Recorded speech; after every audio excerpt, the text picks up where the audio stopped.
He is dialed in. I think I'm getting more comfortable every game. Just trying to help the team win. Do my best to be aggressive, get other guys involved, get myself involved. But it's early. We're all learning each other. It's early, so we'll figure it out. OG, the three, good! Don't challenge him. Don't challenge him. He is doing work tonight. Yeah, I made some bad decisions. We'll learn from them though.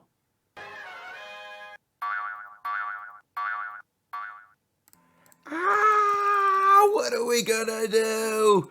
The sky is falling.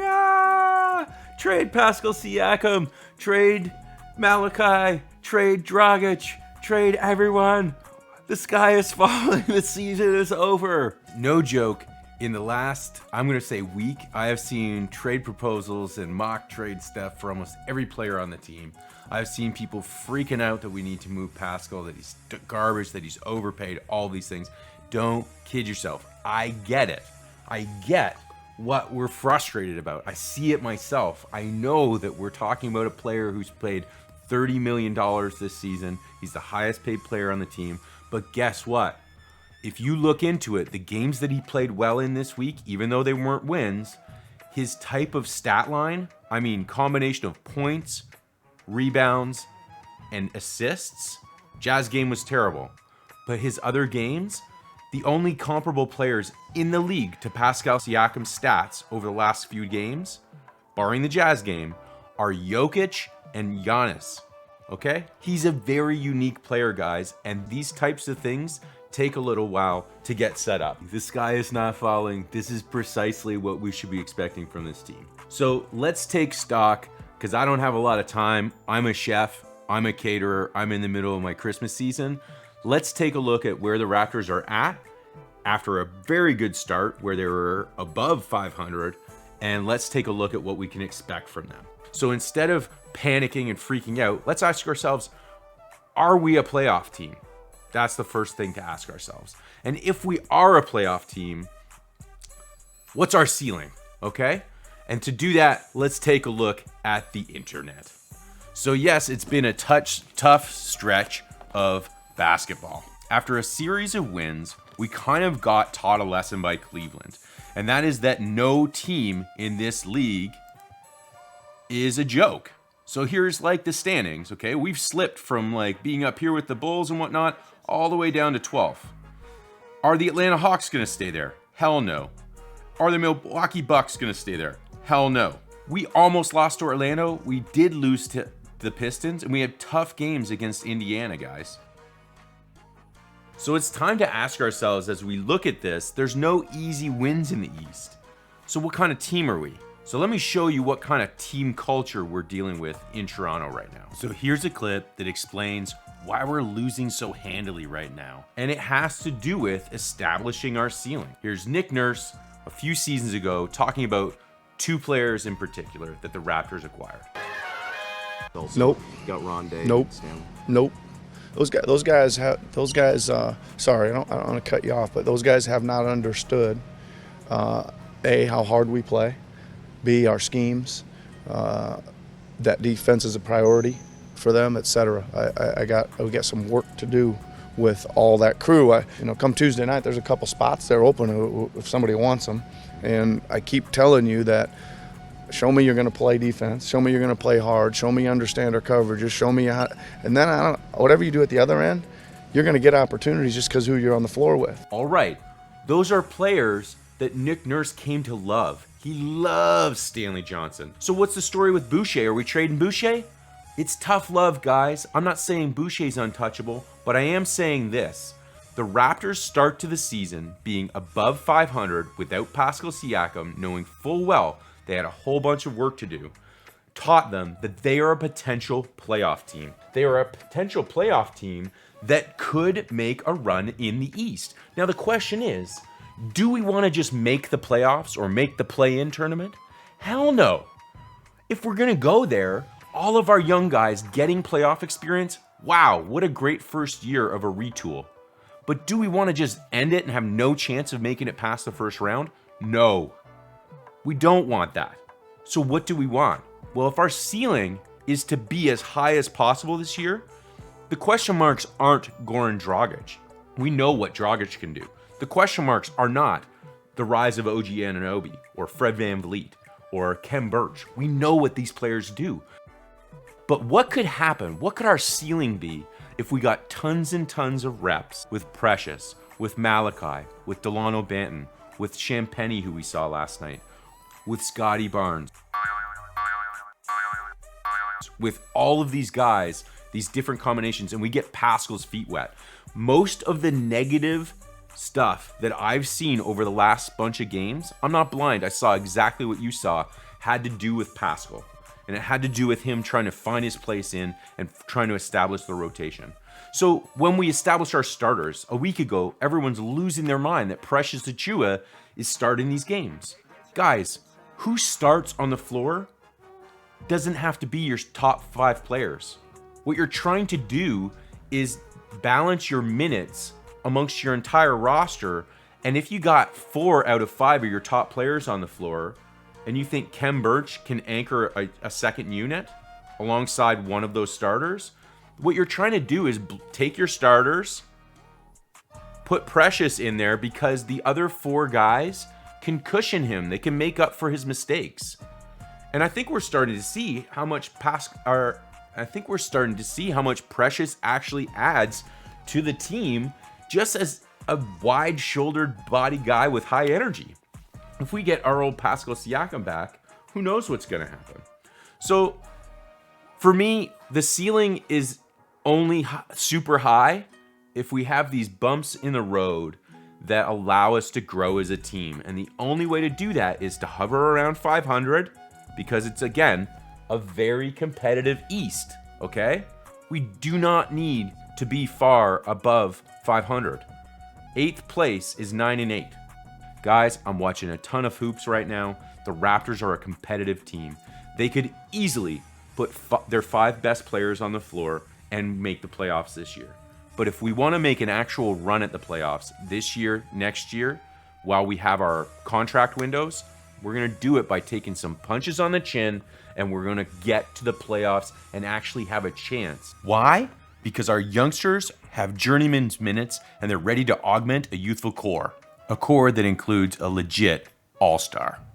All I'm seeing is a bunch of guys learning a very, very, very difficult system on the fly with different players every game, different matchups, different lineups, different starters, different rotations, different minutes.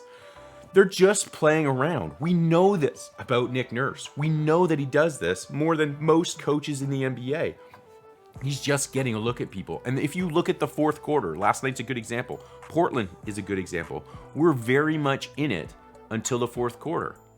What happens in the 4th quarter? I watched every minute of these games. I rewatched parts of them. Are we getting destroyed in these games? No. Are we experimenting the entire time? Yes. We are messing around with lineups. We are messing around with different player combinations. We are rotating our minutes. Are we giving the top minutes to our best players? No, we're playing with different combinations. Let's take a look here. So you tell me, were we out of all of these games? No, look at this. Cleveland, we lose by 1 point. We're right in the 4th. Brooklyn, are we blown away by the Nets? Well, a little, but we also destroyed them in the 2nd quarter. We were looking good at half. It fell apart. How about the Sixers? Sixers were right in it. We keep toe-to-toe, and our guys came through in the 4th. Pistons were right in it. 4th quarter, fall apart. Portland the other night, same thing, okay? We're in it right to the end.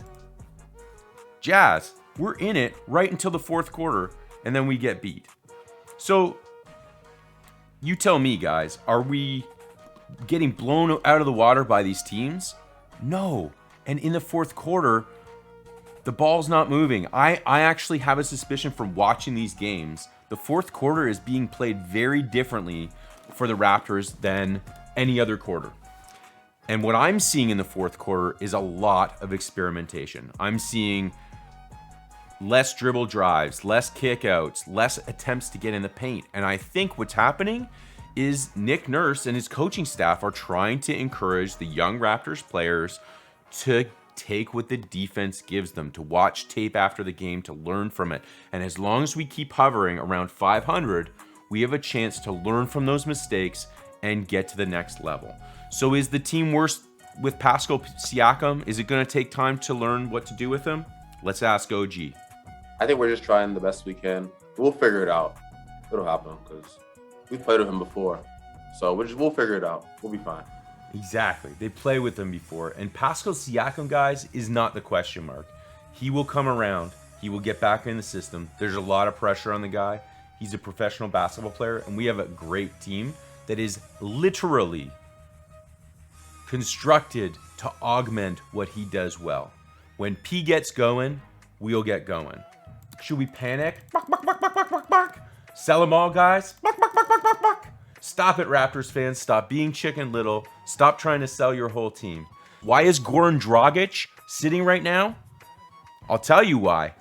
Goran Dragic is sitting right now because the Raptors have convinced him that they are a potential playoff team. And guess what? Goran Dragic himself is convinced of this. Do you want to see proof? Here's proof, guys. Who left this roster? The man who left this roster is right here, Sam Dekker. So we kept him on the roster. We released him. Why did we release him? Guys, the reason we released Sam Dekker tells me that Goran Dragic is potentially invested in going on a playoff run with the Raptors this year.